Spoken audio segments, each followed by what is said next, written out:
The Supreme Court justices are now considering the very future of marriage. In the meantime, we can benefit from how they talked about the arguments. This is the CitizenLink Report. I'm Stuart Shepard along with Bruce Hausknecht, who follows the courts for us here at CitizenLink. Hi, Bruce. Hi, Stuart. First, now that you've had some time to reflect on this, last week the Supreme Court considered a couple of cases dealing with marriage. We've all heard about it in the news. But now that you've had a chance to reflect on it, any hint how the justices might split on this one? Well, you know, this was a fascinating couple of days of oral arguments on marriage. The first one was on the California Marriage Amendment, also known as Prop 8. Second day on the Federal Defense of Marriage Act, or DOMA.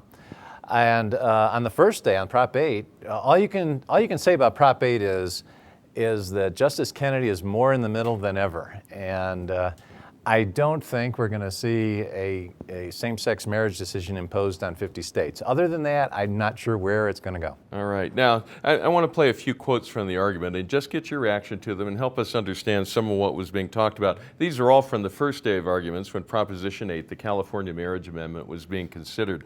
Attorney Ted Olson is arguing in favor of redefining marriage, and he says marriage was intended to exclude certain people, that the purpose of marriage is to exclude certain groups of people. Chief Justice John Roberts disagreed with that.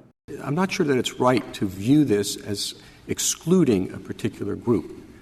When the institution of marriage developed historically, people didn't get around and say, let's have this institution, but let's keep out homosexuals.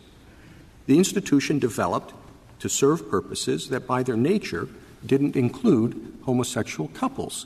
It is, yes, you can say that it serves some of the other interests where it makes sense to include them, but not all the interests. And it seems to me, if your friend argues on the other side, if you have an institution that pursues additional interests, you don't have to include everybody just because some other aspects of it can be applied to them. Well, there's a couple of answers to that, it seems to me, Mr. Chief Justice. In this case, that decision to exclude gays and lesbians was made by the state of California. Oh, that's only because Proposition 8 came 140 days after the California Supreme Court issued that's a right. decision.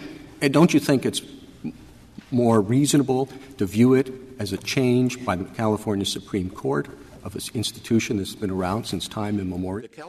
Well, the interesting thing about that is we've been saying that for as long as these marriage cases have been around, that the definition of marriage is not exclusive. It simply defines a term that's been the same term for thousands of years.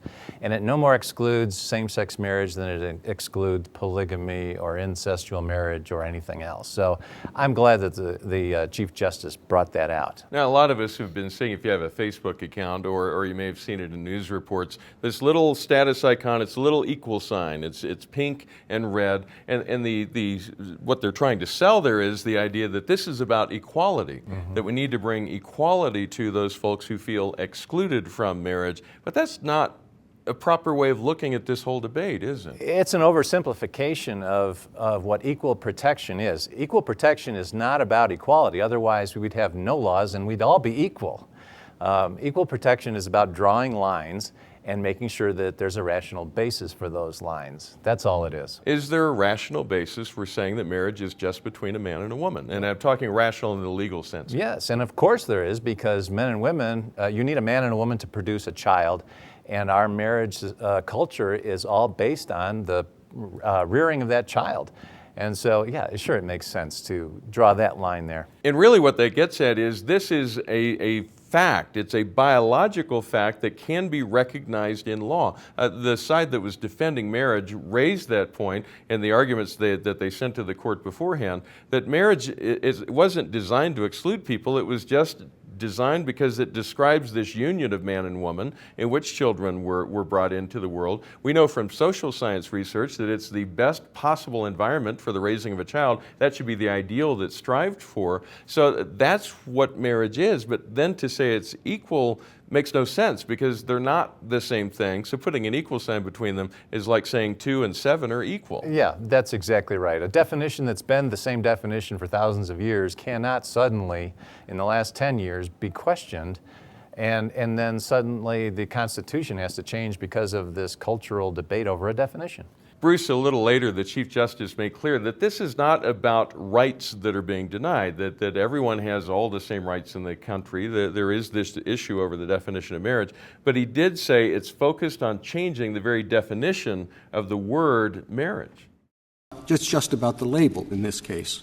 The label is like same-sex couples have every other right. It's just about the label. the label marriage means something. Even our opponents. Sure. If you tell a child that somebody has to be their friend, I suppose you can force the child to say, "This is my friend," but it changes the definition of what it means to be a friend.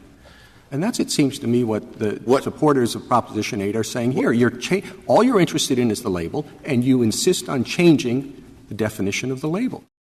And this is a critical part of the debate. It's not about rights, it's about changing the very definition of the word marriage. Bruce, what's he getting at? What happens if you change that definition? The only thing that's really going to change is the fact that the law now will give social approval and legal approval to same-sex marriage. That seems to be what is the driving force behind the last several years of the push for same-sex marriage. They've gotten rights through civil unions, through 9 states that recognize same-sex marriage. They want the social approval mandated by law. And what that does is, if you dare to disagree, it puts the entire weight of government on your head, and it means a lot of people are going to end up in court. A lot of good Christian people expressing their beliefs are going to end up challenged in court. We've seen numerous lawsuits already attacking Christian business owners, and we're afraid we're going to see a lot more. All right. Now, the court, as we've talked about, regularly splits 5-4 on social issues. Typically, not every time, there are exceptions. But who decides whether it's going to be 5-4 this way or 5-4 that way generally is Justice Anthony Kennedy. So let's talk about him just for a second. He did not appear to be buying the argument that it's a good time to redefine marriage. Listen to what he says. The problem with the case is that you're really asking, particularly because of the sociological evidence you cite, for us to go into uncharted waters, and you can play with that metaphor. There's a wonderful destination or there's a cliff, whatever the metaphor is. Are we headed for a cliff? Well, we could be if the Supreme Court breaks 5-4 with regard to same-sex marriage. But I think what Justice Kennedy here is saying is the court is really not supposed to enter into this kind of realm. This is not their role to enter those uncharted waters and make social policy for the rest of the country. It's been guilty of that any number of times, but even this time, Justice Kennedy himself recognizes that. I think it's significant. So the question everybody wants to know now is, when will we get a decision? When do you expect we'll hear something?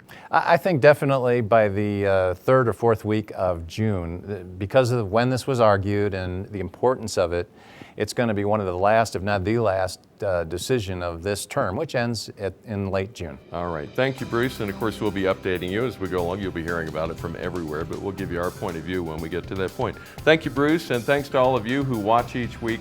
We do appreciate hearing from you. We get quite a few notes from you. We can't respond to all of them, but we do read every one that comes in. You may always write to us at mail@citizenlink.com. We encourage you to pray for the 9 justices on the Supreme Court. You can look up their names online, pray for each of them by name, and pray that they might have the wisdom of Solomon as they make a decision on the future of marriage in this country. And remember, stand tall and be heard.